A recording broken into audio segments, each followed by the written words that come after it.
Even though this life gets tough, said you gotta keep fighting. And even though it gets hard, it's gonna get hard. You gotta keep striving. But you gotta keep striving. Through the fears and the loss, so the tears won't turn off. No tears in our hearts cry. Hold on to his words. Lean on him. It gets better by the night. The toughest war you ever face will be domestic. It's elementary, it's been this way for centuries. Cold War was raised against our seed. Take off them blinders, you will see.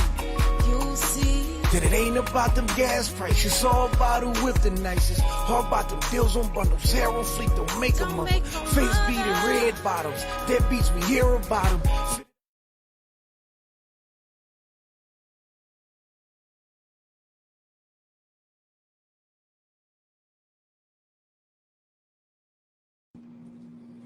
Welcome to another episode of A Mile in My Shoes, where we ask the question, how can we say we know someone if we've never heard their story? Tonight we have a special guest. What up, Mom? I see you already. What's going on, Miss Cassandra? How are you doing tonight? Look, I got Babe in the building too. Very special guest tonight, Vickie Rodriguez. And hopefully we get Lil Hudson on the camera too. My little man. I gotta see my little man tonight. So without any further ado, we're gonna get into some issues. Tonight we're gonna talk about how to let go of control. Ooh. Can we talk about it? Letting go of control. And then we're gonna get into one of my favorite love stories, a grandmother's love. And she's gonna walk us through some of the events that took place for her to gain custody of her grandson. Without any further ado, one of the realest people I know in this world, either you love her or you'll find out, man. Welcome, Mrs. Vickie, none other. I feel like I'm like Miss America right now. Let me get my wave down. So I got gray hair. I don't know how many Miss Americas have gray hair. What's going on, Vic? Same old, same old. Where my buddy at? I gotta see where my buddy Hudson. What's Hello. up, man? Say hello. What's up, man?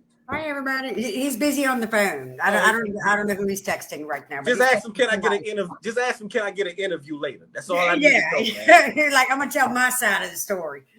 So Vic, for the people that don't know you, introduce yourself.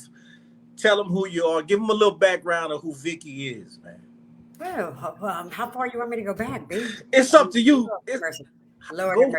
Go as far as you think they can handle, Vic. Yeah, that's way back. Vickie Rodriguez, born in New Orleans, Louisiana, raised all over Louisiana, Mississippi. I used to call myself the I-10 hobo, Brent, because we were vagabonds here and there. Yeah, in Lafayette, and now me and Lil Hudson just doing our thing over here. So, I know we're gonna get to this letting go of control, but just give us a little background as far as growing up, what it was for you, and some of your experiences, things you went through that made Vic the person that was even struggling with letting go. What led to that? Right.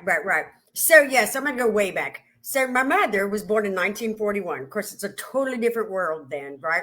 She was 18 when she was married. She had her first son, first of 7 children, when she was 19. Now, her first son passed away. Her husband shot her in the stomach because he thought she was having an affair. Yeah, shot her. She survived. His intent was to kill them both, but she survived. Of course, the baby didn't. She stayed married to him and went on to have 5 more children with him. I have 5 older sisters. So by the time I came around, she was 34, I believe around 34.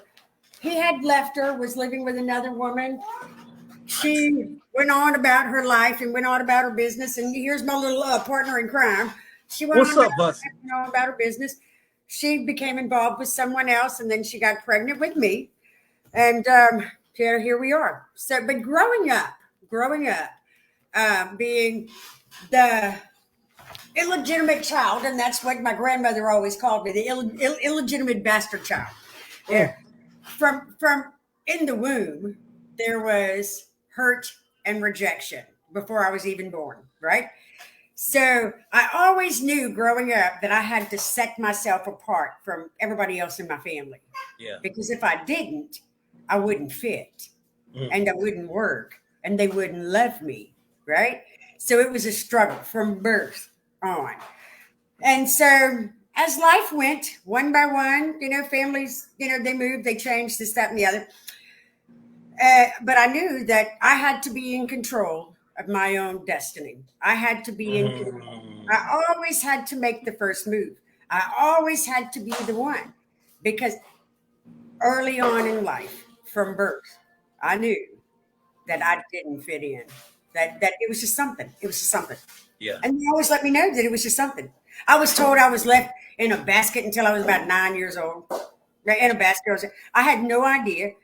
A lot of different things happened. But that's what it stems from was, just being born into violence and chaos and mayhem. And I needed to control me. I needed to control everything around me. And I said from an early age, I remember I was about 12 years old. And I said to my mother, you will never beat me again. You will never hit me again. I will never be like you. Yeah. So you had to go through the fighting, the tussling, and the abuse. Had to. Right. Because on into life, had I not gone through that, on into life, later in life, I couldn't have survived. Now tell me that when it gets to that part, when we starting to approach early adulthood, how was that? Hectic and chaotic. Now listen, by the time I'm approaching early adulthood, I'm in high school, and I'm grown. I know everything now, but I'm wild because nobody can tell me anything, but I tell them. I tell y'all how it's coming. And they let me. So from early on, it was a struggle because as a child, I knew I had to fight for myself. As a grown up, I not only had to fight for myself, but I had to fight for them as well. I had to fight for them too. But I set the stage early on in life that I was going to be in control of everything. To this day, if there's a problem, I'm the one they call. You know who to call because Vic don't play any games. No. It ain't bigger than 4 feet. 5'3", Brandon. Give me a break now. 5'3", average. Okay, now we crossing over adulthood. When did having to have control started to show like it may be a little problem? Okay, now we're getting deep, Brandon. Now we're getting deep. Yeah. About 12 years ago, I think is when I hit the wall. I was tired. Physically, mentally, emotionally. I was tired. I was burnt out. And I'm just thinking to myself, I can't give any more. There's nothing more I can give. And I'm going to tell you a story that even you don't know. This is a story very few people know. We about to get an exclusive. Come on with it. I got my invisible popcorn. Yeah.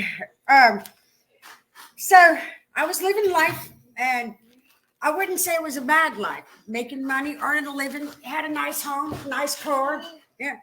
Single life, doing what I want when I want, knowing that everybody in my family, and now to me in my mind, I'm superior to them, right? I grew up being beneath them, but now I'm superior to them because they need me all the time, right?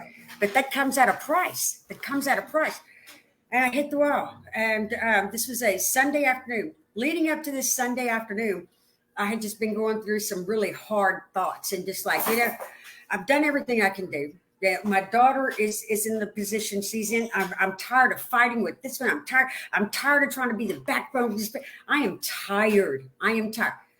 Brandon, when I tell you I prayed for death, I did. That was all I prayed for. For a good 7-8 months of my life, every day I had a smile on my face. I'm going to work. I'm doing it.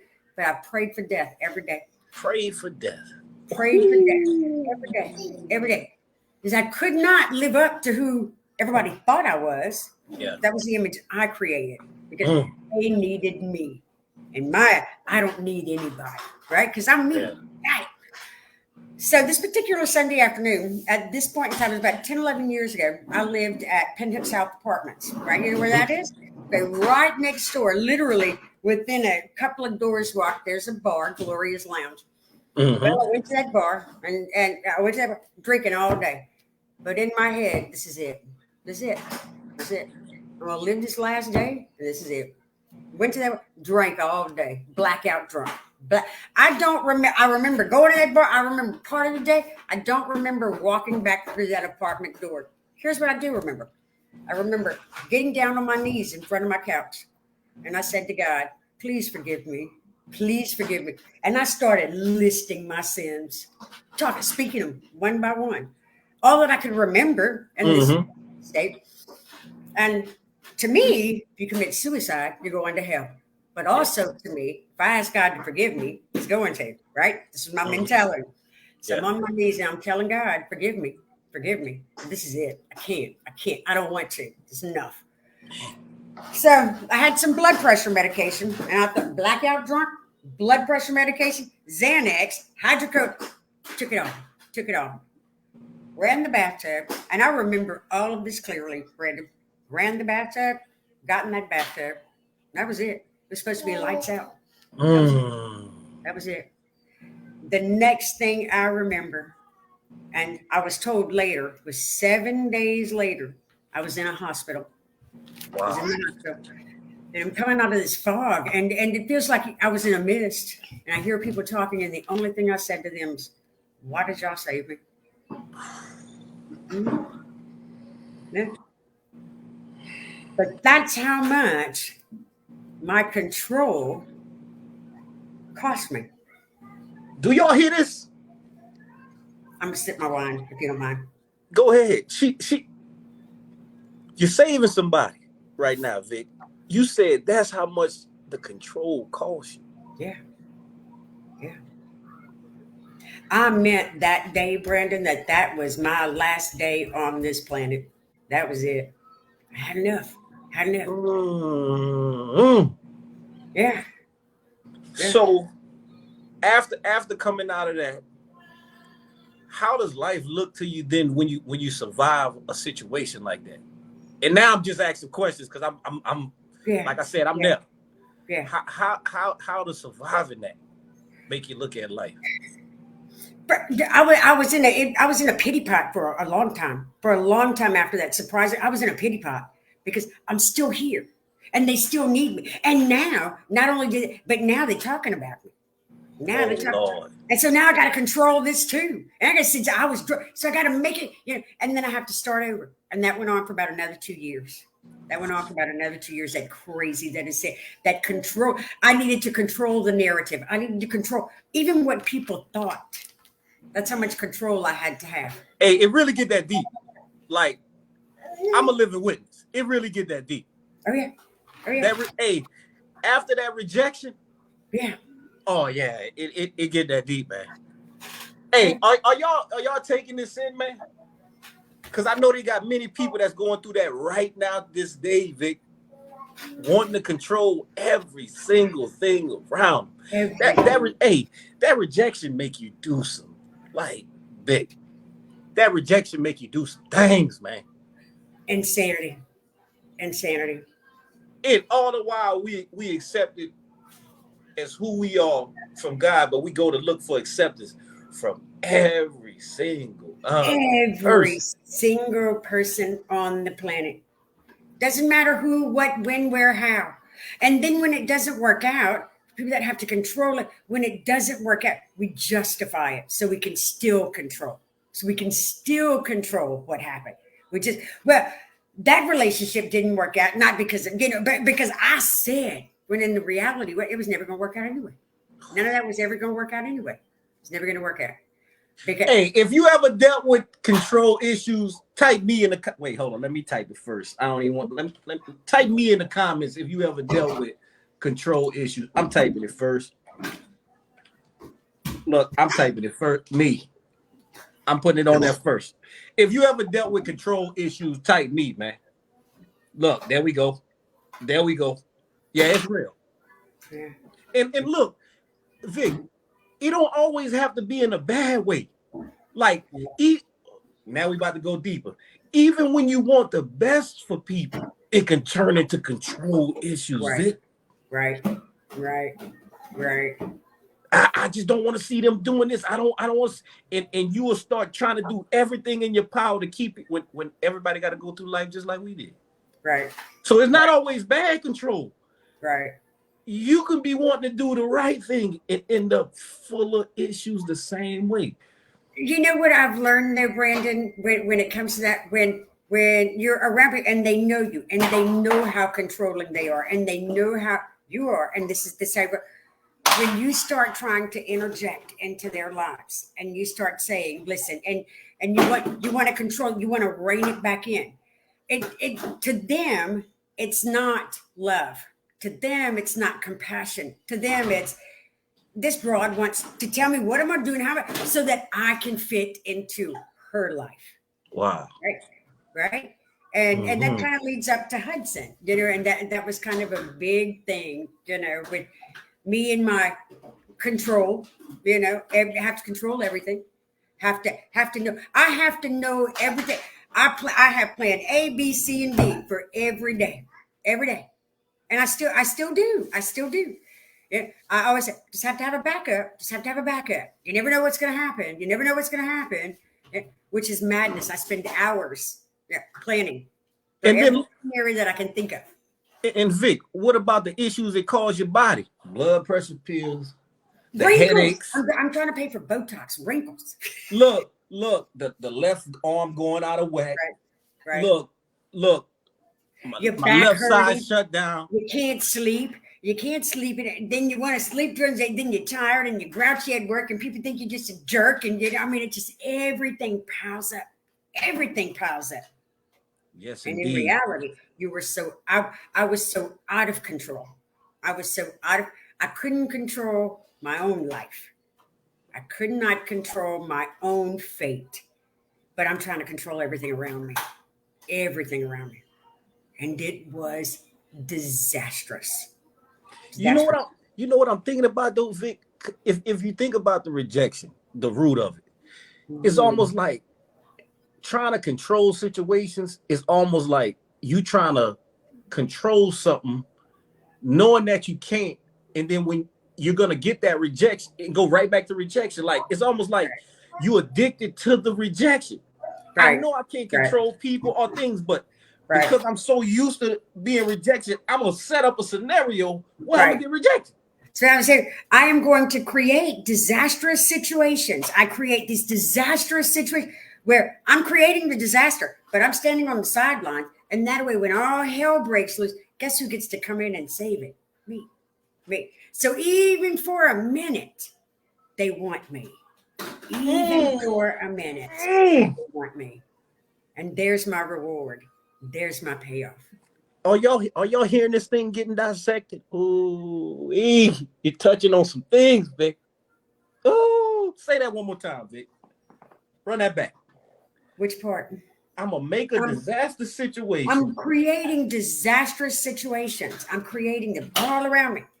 Then I'm gonna go in and save them because now I'm the hero, and they want me. They love me for a minute. Not for long term. They don't want me or love me for long term, but for that moment, whatever need they had, I fulfilled. Then I feel better.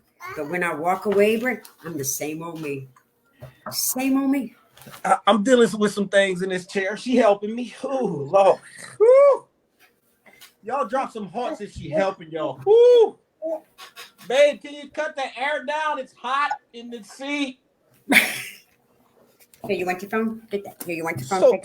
So Vic, when did it get to the point to where it's like it's time for me to try to do something to change this, man? I can't live like this, man. All through my entire life, and I will tell you, all through my entire life, there was always something in my head, in my heart, and I say, this isn't okay. You can't do this. You can't keep this. After the suicide, and I ended up in the mental hospital and all that, and then went right back to the crazy, right? About 4 years ago, there was a particularly bad situation. Excuse me. A really bad, particularly bad situation that I made much worse than it actually was. Found myself unemployed. I'm struggling with bills. Now I'm at a different place in my life than I have been for a long time. And now I am having to ask someone else. I had to borrow to pay my rent. I had never been in a position as an adult where I had to borrow money to pay my rent, but there I was. And I was hat in hand. And I was humiliated and I was embarrassed. And I did not know where to put myself. Did not know what to do. And I think it was at that point that I started realizing that all of this stuff that's around me means nothing. All of these people and these things, it means that because they don't know me. They don't know me. They don't know who and how I am. They know bits and pieces. And I showed them what they want and need at that time. Yeah. So that I can be wanted and needed, but they don't know me. I've never given anyone an opportunity to know me, right? And so we have to hide. We have to hide behind these veils of secrecy, and we have to hide, and we have to shelter them. And then when all hell breaks loose, I was in a position to where, what do I do? What do I do now? You know, what do I do now, child? Almost like it was forced. Yeah. So it was that. It was that. What's up, man? And and I think that's when I started to learn some humility. That's when I started. I knew I had to humble myself. I knew I had to. I couldn't keep any more secrets. I couldn't come up with any reason or explanation or why all of a sudden I went from this to having to borrow my rent. And my rent was only $900. Yeah. Unlike it was, $5,000, it was $900. So how do I go from this to where I'm asking, please? Yeah. That wasn't there. And that was the beginning of me having to humble myself. I know about that, Vic. That was hard. It was hard. And that was really one of the first times I had a conversation with another person that, it's just, it is what it is. Right. It is what it is. When I had to get real, when I had to get honest and say, this is a reality. This is what I've done. And this is how it is. Accepting the responsibility. Oh, yeah, that was tough. Mm-hmm. Accountability is hard. It's hard. Oh, accountability. Oh, Lord have mercy. Accountability. Worst thing ever. One of the hardest pills to swallow. Right. That all this chaos I got going on around me is because of me. Because of me. Not anybody but me. Yeah. Hey, it's a hard pill to swallow, but that's where it starts, Vic. Mm-hmm. That's where it starts. That's the hardest, because when you can learn to accept accountability for your life and your actions and where you are, that's the beginning of actually taking true control. Absolutely. And the irony is now, Brandon, I don't want control. I don't want it. Doesn't it feel so much better though? It's a little nerve-wracking though, Vic. I ain't even gonna lie to you. There are times where I find myself, I'm trying to interject myself into situations and I'm running my mouth and and I have to walk away. I just have to walk away. Now, I had a conversation with one of my half-sisters the other day, and I said, listen, this is what I live by now. If somebody doesn't want me to know, they don't tell me. Oh, I love Miss Karen. Shout out Miss Karen in the building. We see you, man. We see you. Yeah, so I just don't want to know because then, it's a process. But I feel like I need to. And I think a lot of it is, and this is going to sound really sad, but I think a lot of it is, but growing up, there was no one to protect me. No one. Free for all. As children, we go along with what our parents say or do, or whatever adults are in our life, and that's another big thing. I want to protect everybody around. So I see where you're heading. I see what you're doing. If I probably invented it. did. So you're not doing anything. You're not that I haven't already damn well done. I've Yeah. lived a very colorful life, you know. And so I'm going to interject, and I'm going to stop you. And I don't want you to do this because I know what can happen. I know what can happen. But then all that other person sees is she's just trying to control every aspect of my life. That's how she is. That's how she is. That's how she is. See, that's why I don't want you anywhere near because you always try to tell somebody what to do. That's what I hear all the time. I'm trying to tell you what to do. Lived it, seen it, done it. Know how bad it can get. You have no idea what's on the other side of that door. None. You don't want to know. That's where I'm at now. Yeah. So I've got to change everything about me. And if they accept it, great. And if they don't, what can I do? Now, see, that took me a long time to get there, Vic. Mm-hmm. Because I think that's where the control comes in. When you go past that point, once you offer it, it has to stop right there. Right. Anything past that point, you crossed over into control. Right. So I had to learn to present it and leave it be. Leave it be. Because that person has a choice. Sometimes. I struggle with that sometimes. That's hard. It really is. It really is. It really is. And that's what has led up to a lot of the struggles with my daughter. You know, let's talk about this because I want people to I'll take them into this story, Vic. Because I had the pleasure of watching some of the process, and it was, I saw how strong you was. That's what I really found out who Vic was. Well, tell them kind of what happened in that situation, Vic. Okay, yeah. So my daughter, she's a drug addict. She's a heroin addict. She has been for 19 years, from her teenage years, to now, to this very day. And 2.5 years ago, she shows up at my house. It's around Christmas time. And I could see the little pooch. And I kind of knew she was pregnant. But I'm just like, no. I ignored it, pretended that I didn't see it, went on about my life. Well, started working at Camping World. Right around the same time, started working at Camping World. Well, she comes over one day. Now there's no denying it. I mean, there's a baby in that belly. And I told her, I said, what are you going to do? What are you going to do, Erica? Well, I don't know, Mom. I don't know. I don't know what to do. Here I go. First thing you got to do, you got to get in rehab. You got to get clean. This baby, have you been to a doctor? And what do you do? Who do I need to go? Oh, immediately, that's dinner. But not control. Like, listen, you're going to die. What are you doing? Yeah. And now there's a baby. Right? Well, of course, then the argument starts. So I don't need your help, but then get out of my house. Get out of my house. It's real simple. Get out of my house. So she goes on, and of course I'm worried. Of course I'm concerned. Here she is. I know she's a drug addict. I know she's pregnant. I know there's other problems going on in her life, and now there's this baby. And I got to stay out of it, and that's my thing. I've got to stay out. And I told her, if you want my help, you know where I am. And that's all I can say. So time goes. Baby's born. Leading up to this, Erica and I had a conversation, and I told Erica, huh? No, I'm telling them to share the live. Sure. So leading up to this, Erica and I had a conversation, and I asked her, I said, what are you going to do with the baby? What are you going to do? He's going it, and I didn't know at that point, boy or girl, and I'm going to just be brutally honest here. I did not want to know. I said, don't tell me. I don't want to know if it's a boy or a girl. I don't want anything to do with this. Nothing. Because you're not going to change your life. I didn't raise you to be this way. You were raised better than this, Erica. You know better than this. What do you do?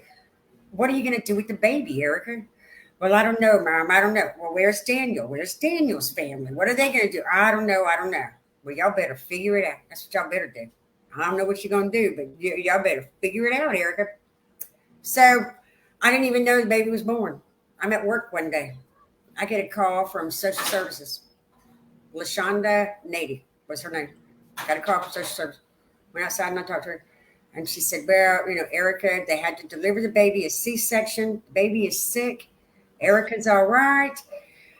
She's agreed to go into rehab if you'll agree to take the baby. No. No. No.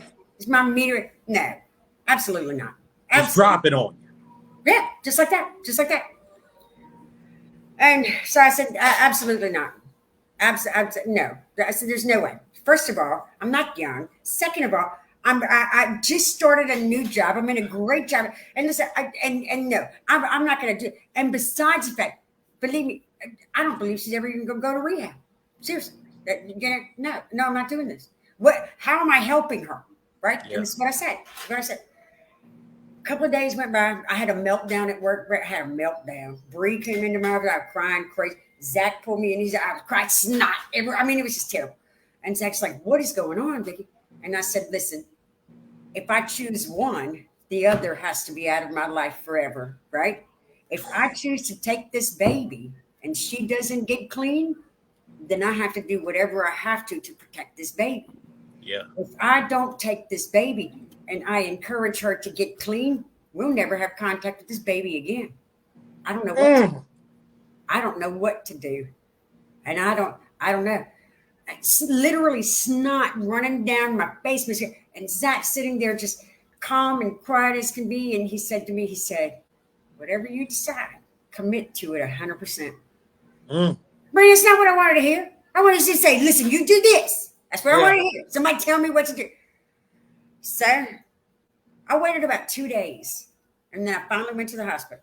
I wasn't going to go see the baby. Still didn't know, boy or girl. But I wanted to go see Erica. Yeah. I'm thinking, how serious are you? How serious are you? If you're serious, your bags are going to be packed. And if you're not, then I'm leaving. And I'm done. Yeah. And that's it. I'm not getting sucked into this again. Right? So go in that hospital room. She's sitting there playing on the phone like nothing. And I said, so Erica, how's the baby? Well, he's really sick, Mom. Sick. The baby's not sick. The baby's drug addicted. It's a difference. Mm-hmm. You're sick. The baby's drug addicted. Right? Mm-hmm. And so what are you going to do, Erica? I haven't decided. You what? All right, then. All right. Listen, whenever you want to get your life straight, whenever you want to do what you got to do, I will be here for you. But until that day comes, I'm done. I am done. I left. I'm in the elevator down all the way on the floor. I'm about to walk out the double doors. And I said, let me just go see. Oh, I don't even know. I walk back up there and I get to that little NICU in Brandon. I walk in there. I don't know if it's a boy or a girl. And I said, can y'all tell me the Rodriguez baby? They bring me in there. And Hudson is about the size of a football. And he had tubes in his nose and IVs in both hands. And he's wrapped up and he's got this little hat on his head. And I went to touch his little head. And the NICU nurse was standing right beside. She said, you can't touch him. I can't touch him. She said his nervous system is on fire. If you touch him, it hurts him. Come here, child. But it hurts. She said it's pain. And I said, why?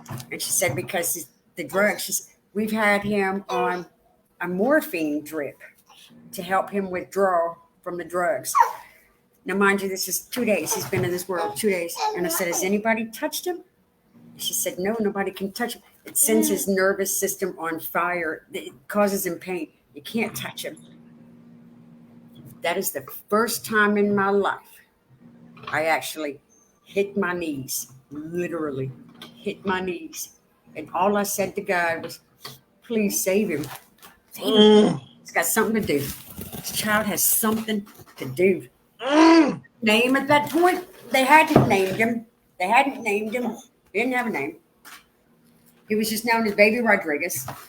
He's wrapped up there. You can't touch him. Nobody can touch him. Child. You see, he got that power now. Nobody can touch him. And Brandon, I've gotten a picture of this. That first day, I was standing there and I was touching the side of his bed. And I was talking to him and I said, I know I can't touch you, but I want you to know I love you. And I had my camera and I took and one little eye popped open. And that was it. That was a wrap. I was like, you little jerk. You You're a con artist. You're a con artist. He said, I got her. Yeah, pretty much, sucker. You'll be back. Then, you know, he fought. This baby fought. So when did you know, like, I'm about to take this kid, man? I think the reality was that I knew that he was going to come home with me, but at that point, it's going to be temporary. It's going to be temporary. When I knew that he was never leaving my house, he had come home from the hospital.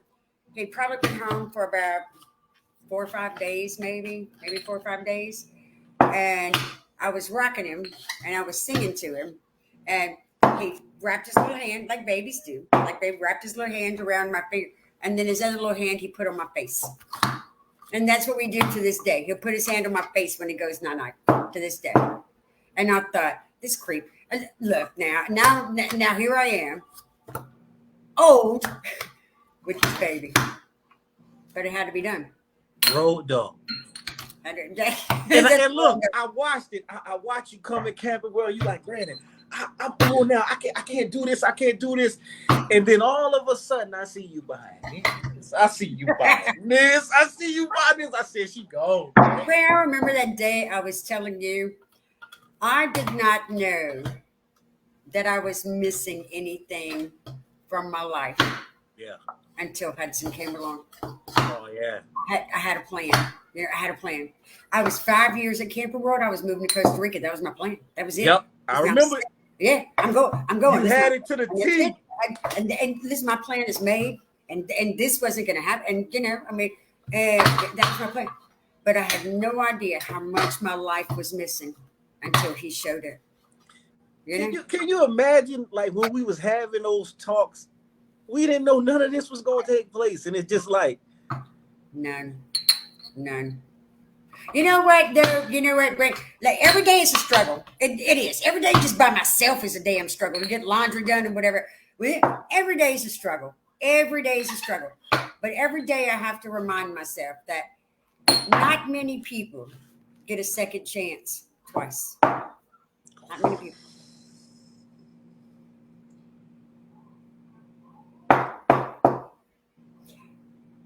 Somebody type that.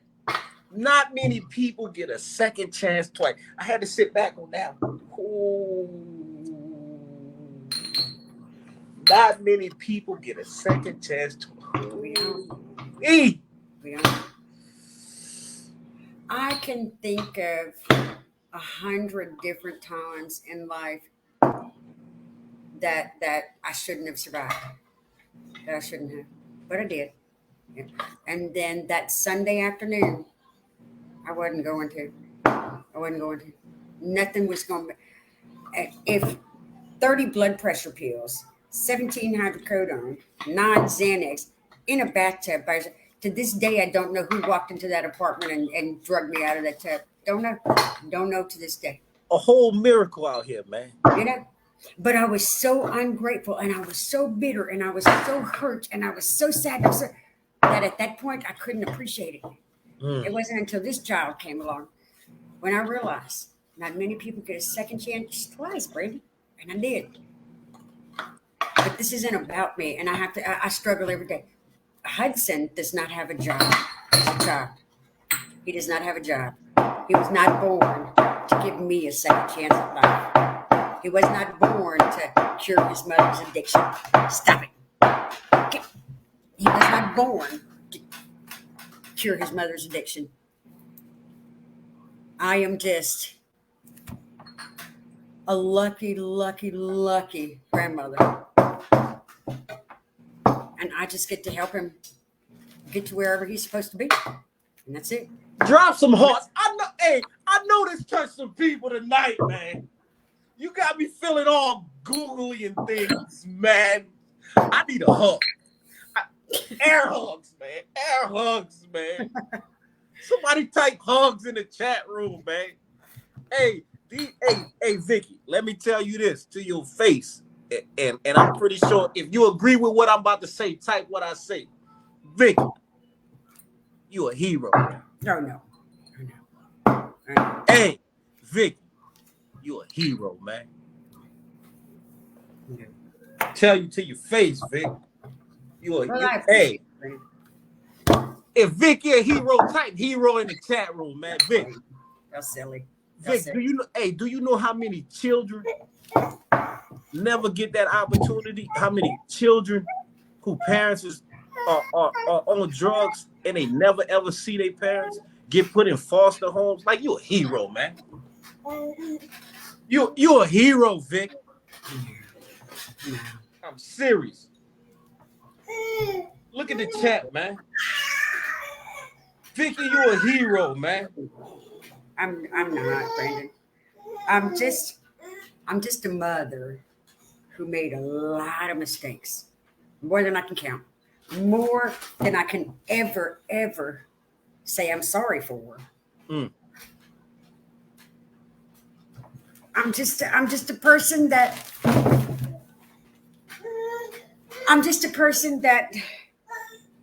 has been tasked with taking care of this heathen.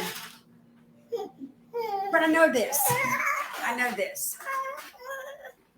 Hudson doesn't have a job. His only job is to grow and to keep you young. Is to become. And I have to just strike a balance, have to strike a balance. But having him in this world, sorry. I'm loving it. Hudson keeping it rolling. I'm loving it. In this world, Brandon, I have had no choice but to relinquish control and to humble myself and to learn and to say every day, and I say it every day, when I fight now, I fight on my knees. That's when I fight. When I fight now, I fight on my knees. And my arms are lifted high because, listen, I can't do this by myself. Somebody type fight on your knees, man. Physically, I'm by myself. It's me and Hudson. Every day. Me and Hudson. Every single day. So I got a question, Vic. So this is where it get real. Being in your position and the shoes you had to take on, which is some heavy shoes, to those parents out there, mothers or whatnot, who battle with drugs and they have young children that's getting neglected, what would you want to tell them? What I would want to tell these mothers, and it's the same thing I told my daughter, is this. These babies, they can give you everything those drugs cannot. These babies give you pure, innocent, unconditional love without question. It doesn't cost you anything. It costs you nothing. You don't even have to love them back. They love you. They love you. And all they want is you. Period. That's it. Pure, unconditional, no judgment, no question, no anything. These babies, you don't have to love them immediately. You might not. But they love you. Will never question. And they'll never judge. Let them love you. Let them love you sober. They're worth it. My biggest fear is, how am I ever going to tell Hudson how much his mother did love him? Who she is on drugs and who she is are two totally different people. Totally different people. I know both people. I know both of them. And I know that sober, she would have never left this child. Never. I don't believe any drug. No. If you're sober, you don't leave your children. You don't. How can you? You don't. Drugs, money, men, women, cars, houses, beaches, whatever. The best thing in the world that you think you can imagine doesn't touch. Cannot touch. Even though he's mad, but cannot touch the love that a child gives you without question, without judgment, without asking, what can you do for me? They don't ask you. They don't ask you for $20 before they kiss you. They don't ask you. All they want is you. And look, we taking too much of Hudson time, Vic. Vic, you see him, huh? He like, I had enough. Look, I'm not gonna stop you from your mother's duties anymore, but Vic, hey, Vic, you hit me deep. Look too deep. Look, you hit me deep. Y'all show some love for Vic so I can let her go be a mama. Vic, hey, I guarantee, Vic, somebody gonna get touched by this. You better believe that. I appreciate you letting me talk, asking the questions. I appreciate what you're doing. Vic, hey, and keep it up, Vic. Always. Look, I know it's tough. I know it get hectic, but keep it up. Keep it up, Vic. We're gonna get there. We are gonna get there. And Yes, remember indeed. this word, that when you fight on your knees. Fight on your knees, Arms man. lifted high. Arms lifted high. Fight on your knees with your arms lifted high. That's all we gotta do. That's all we gotta do, and we'll get through it. Yes, Always. indeed. Hey, Always. we love y'all. We going out on a song called Keep Fighting. Vic, I love you. I love you And too, look, Big B. Hey, I'm going to watch it again because when I watch it again by myself, I get to cry. I couldn't cry. I can't cry on here, man. I got to be tough when I'm on here. Man, I don't think I ever saw you cry. I can't cry on camera, man. But I'm going to watch it again and I'm going to cry when I get that. stuck. I love you, Vic, man. Hey, love you. Hey, love you, baby Hudson, Bye. man. Bye. Love you, baby Hudson, man.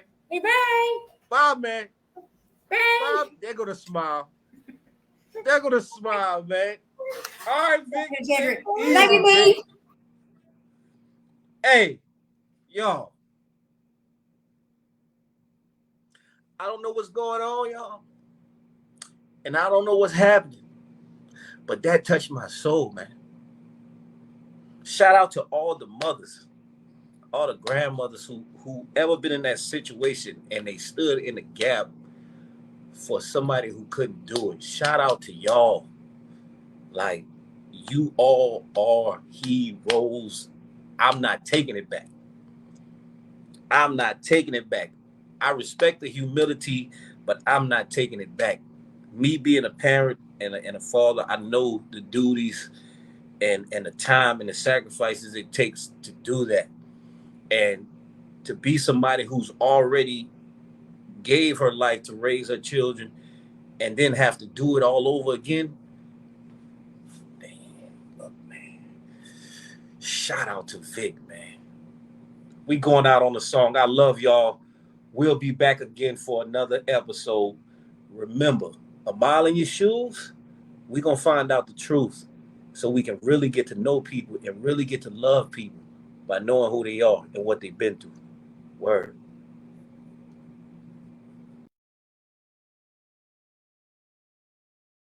How we stop ignoring facts. It's how we take our family back. Fix the root and then attack. Stop making moves without a plan. Control emotions, then we stand. Calling on my kingdom and to come together. Take this land. We gotta fight, our future depends. Get the head back in order, cause that's where it begins. Invest your all into your garden, water the roots to the end. Nurture the family tree and let the fruit feed all men. Just listen. Know this life gets tough, said you gotta keep fighting. And even though it gets hard, you gotta keep striving. Through the fears and the loss, so the tears won't turn off. No, he hears your heart's cry. Hold on to his words, lean on him. It gets better by and by. And to my queens, I see y'all in a different way. It's more to y'all than posing. Posting pictures on your Facebook page. God giving power to uplift a man and make a slave. Speak life into our dreams. Or tear us down and watch us fade away. Know your position, cause you're vital to the family structure. No replacing any mother. Careful how you treat and love. elegant. Heaven sent etiquette is like no other. Her love is better than buttered biscuits right out the oven. Know who you are, don't let this world define. Shape or mold you, God's daughter, queen of nations. There's no box to ever hold you. Life creator, who protector, heaven sent. Love injector, backbone, best gift ever. Worth more than hidden treasure. I speak life, cause this world is trying to turn you cold. Replace that heart of stone with flesh. We need your love to make us whole. Take back your crown and hold us down. Together, we won't forget back to love how God intended. Change to make this family. Even though this life is tough, said you gotta